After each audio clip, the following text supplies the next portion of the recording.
निकाह का सुनकर खानदान की बाकी खवातीन हमदर्दी दिखाने लगे और मर्द हजरात ने बाबर को खूब शाबाशी दी, मगर मुमानी का गम खत्म होने में नहीं आ रहा था।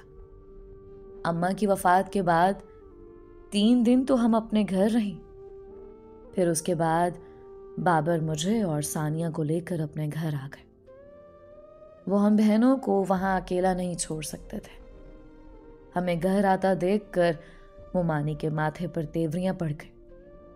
करख्त लहजे में बाबर से कहने लगी, तुम्हारे सर पर तो पहले ही माँ बहनों का बोझ है और तुमने इन मुसीबतों को भी अपने गले डाल लिया है। क्या जरूरत थी निकाह करने की? मुझसे पूछना भी गवारा नहीं किया। तुमने तो अपनी माँ के जीते जी माँ को पराया कर दिया।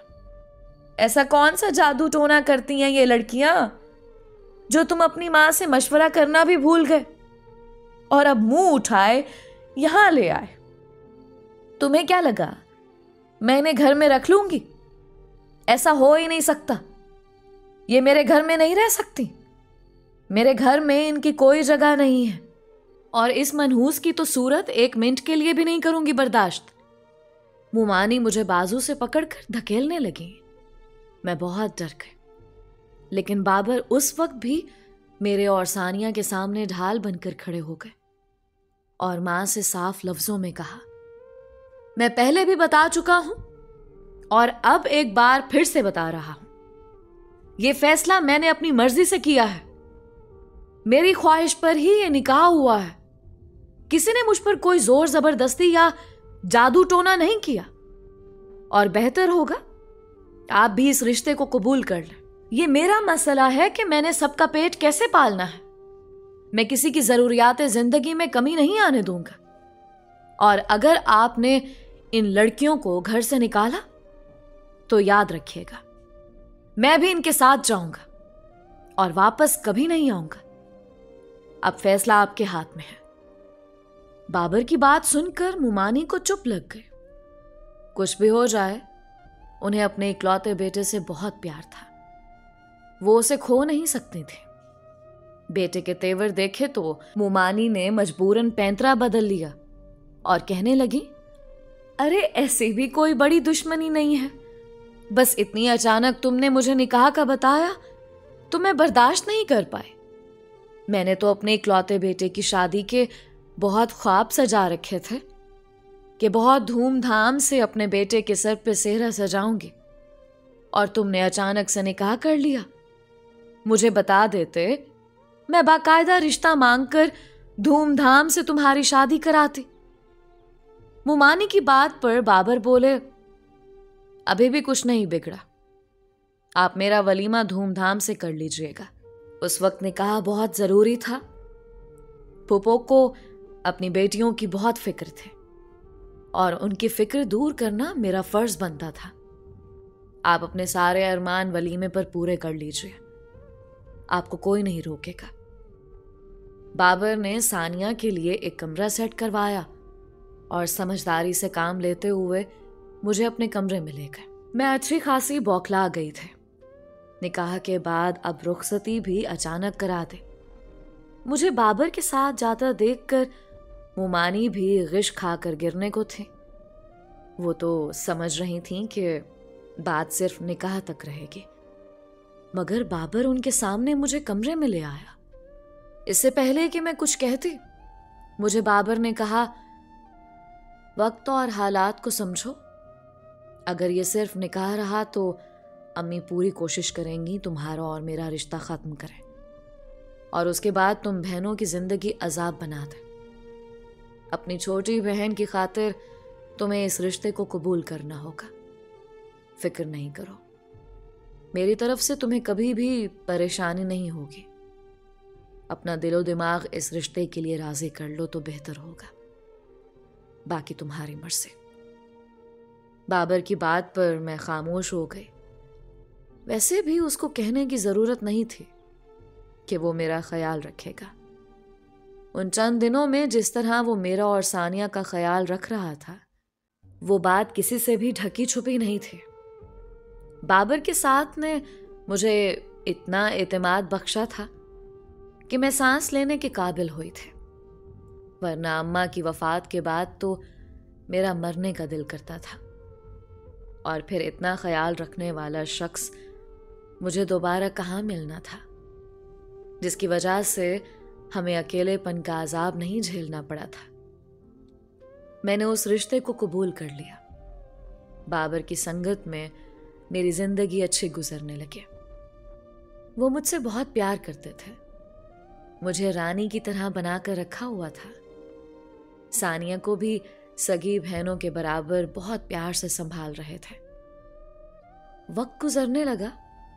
बाबर की तनख्वाह घर का खर्च चलाने के लिए बहुत कम पड़ गई।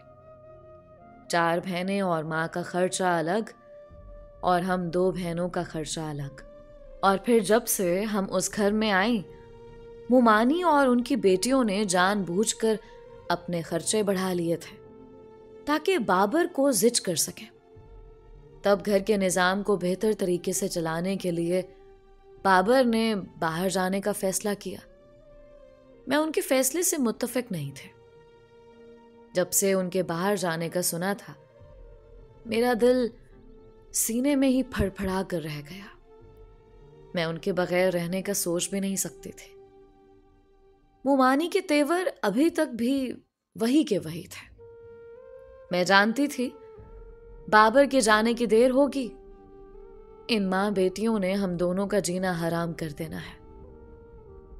मगर बाबर ने मुझे समझाया कि उनके होते हुए हम बहनों को कोई कुछ नहीं कह सकता। और फिर थोड़े वक्त की बात है, वहां पर नौकरी करने से ना सिर्फ उनकी तनख्वाह अच्छी हो जाएगी, बल्कि जिस कंपनी में उनकी नौकरी लगी थी वहां उनको बहुत मुराद मिल रही थी। उन्होंने मुझसे वादा किया कुछ वक्त में वो हम सबको अपने पास बुला लेंगे। बाबर चाहते थे कि जब तक बाहर फैमिली सेट करने का बंदोबस्त नहीं हो जाता, मैं ये बात खुद तक रखूं। बाबर चाहते थे एक आखिरी बार मैं उनका साथ दूं ताकि वो अच्छे मुस्तकबिल के लिए कुछ कर सके, क्योंकि मैं हामिला हो चुकी थी। बाबर अपने बच्चे के दुनिया में आने से पहले अपने कदम मजबूत करने की कोशिश में थे। मैं खामोश हो गई, बाबर से वादे लिए और दिल पर पत्थर रखकर बाबर को जाने की इजाजत दे दी। मेरी तवक्को के ऐन मुताबिक बाबर के जाते ही मुमानी और उनकी बेटियों ने हम बहनों पर जुल्म के पहाड़ तोड़ डाले। बाबर के जाने के बाद अगले दिन मुमानी ने नाश्ता लेट बनाने का बहाना करके बांस वाले डंडे से मुझे खूब मारा। उन्होंने जरा भी लिहाज नहीं किया कि मैं उस वक्त हामिला थी। वो तो शायद यही चाहती थी मेरा बच्चा ज़ाया हो जाए। फिर उस दिन के बाद से तो हम पर जुल्म सितम के पहाड़ तोड़े जाने लगे। वो माँ बेटियां हमसे सारे घर का काम करवाती। खाने के नाम पर दिन में एक ही रोटी मिलती थी, जो हम बहनें आधी आधी करके खा लेते। मेरी जो हालत थी उसमें मुझे बहुत भूख लगती थी। मेरा दिल करता था कि मैं ज्यादा खाना खाऊं, मगर मुमानी की तरफ से एक रोटी से ऊपर एक नेवाला भी मिलने की इजाजत नहीं थी। वो किचन को ताला लगा कर रखती थी, और जब बाबर की कॉल आती तो वो माँ बेटी खूंखार नजरों से मेरे सर पर सवार रहती ताकि मैं बाबर को कुछ बता ना सकूं। रात को मुझे और सानिया को अपने कमरे में सोने की इजाजत नहीं थी। मुमानी ने हमें अपने कमरे में फर्श पर बिस्तर लगा दिया और सारी रात किसी ना किसी काम में लगाकर हमें जगाए रखती थी। मुमानी ने मुझ पर जिंदगी तंग कर दी। वो चाहती थी मैं बाबर से तलाक लेकर उनकी जिंदगी से बहुत दूर चले जाऊं। ये बात वो मुझे बहुत बार कह चुके थे। उन्होंने मुझे लालच दिया, अगर मैं बाबर से तलाक ले लूं तो वो मुझे और सानिया को अपने पास रखकर तालीम भी दिलवाएंगी और अच्छे घरानों में शादियां भी कर देंगे। मगर ऐसा मुमकिन नहीं था। मैं हामिला थी, बाबर से दूर होने का सोच भी नहीं सकते थे। आज मुझे पता चला था बाबर ने जल्दी रुखसती का क्यों सोचा था। वो मुमानी की चालों को समझते थे। मुमानी तो सानिया को भी कॉलेज से हटाना चाहती थी, मगर मजबूर थे क्योंकि बाबर ने डायरेक्ट कॉलेज की मैडम से राब्ता रखा हुआ था। इस वजह से वो सानिया को कॉलेज से तो नहीं निकाल सकती थी। अलबत्ता कामों का बोझ इतना डाला कि सानिया को पढ़ने का वक्त नहीं मिलता था और खुराक की कमी से हम दोनों बीमार भी रहने लगी थी। मगर हमारा एहसास करने वाला कोई नहीं था। मोमानी ने मुकम्मल तौर पर बेहिसी की चादर ओढ़ ली। मैंने बहुत कोशिश की कि किसी तरह बाबर तक ये जुल्म की दास्तानें पहुंचा सकूं, मगर नाकाम रही। मोमानी ने हम बहनों को बंदी बनाकर रख दिया था। चंद माह में हमारी हालत ढांचों से भी बदतर हो गई थी।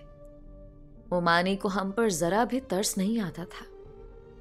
एक रोज तकलीफ और भूख से मेरी बर्दाश्त खत्म हुई तो मोमानी के आगे हाथ जोड़े मैंने फरियाद की वो मुझे डॉक्टर के पास ले जाए और कुछ खाने को भी दे दे।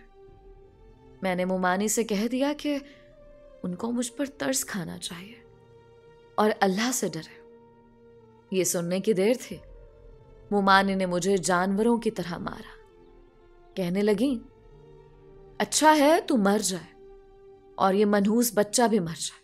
ना मुझे तेरी जरूरत है और ना इस बच्चे की। मैं कभी भी तुम्हें अपनी बहू की सूरत बर्दाश्त नहीं करूंगी। मैं अपने बेटे की चांद सी बीवी लाऊंगी जो मेरी हम पल्ला होगी, ना कि तुम जैसी भूखी नंगे।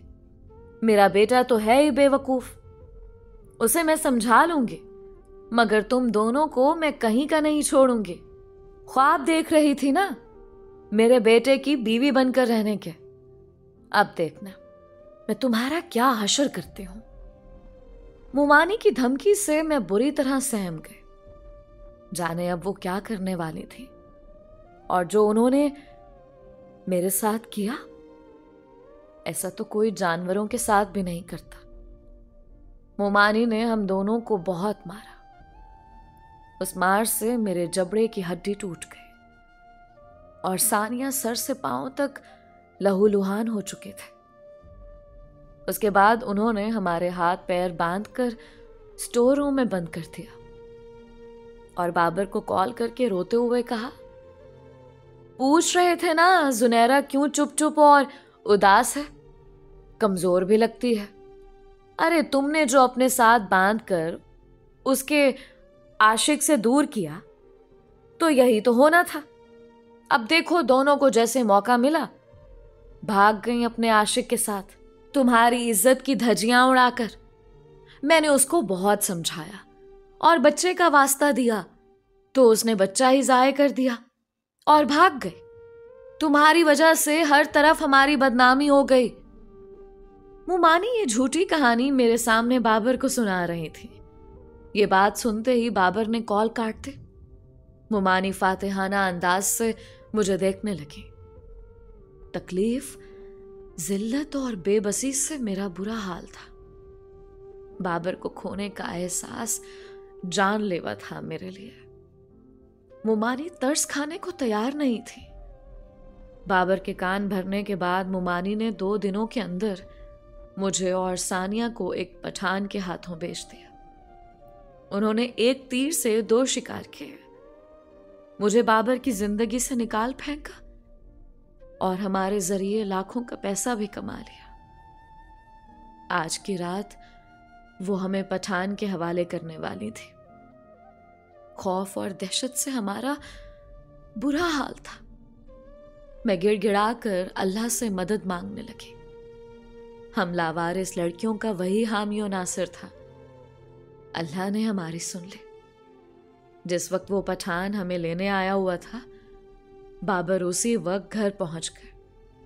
उन्हें मोमानी की बातों पर यकीन नहीं आया था, इसलिए खुद आकर इस बात की तस्दीक करना चाहे और अब अपनी आंखों से मां की दरिंदगी और हमारे जख्मी वजूद देखे तो उनकी आंखें लहू रंग हो गई। बामुश्किल खुद पर जब्त करते हुए बाबर ने पठान को पुलिस की धमकी देकर वहां से भगाया। हम दोनों को फौरन अस्पताल ले गए। बेटे को इतनी अचानक सामने देखकर मोमानी की बोलती बंद हो चुकी थी। वो कुछ भी बोलने की पोजीशन में नहीं रही।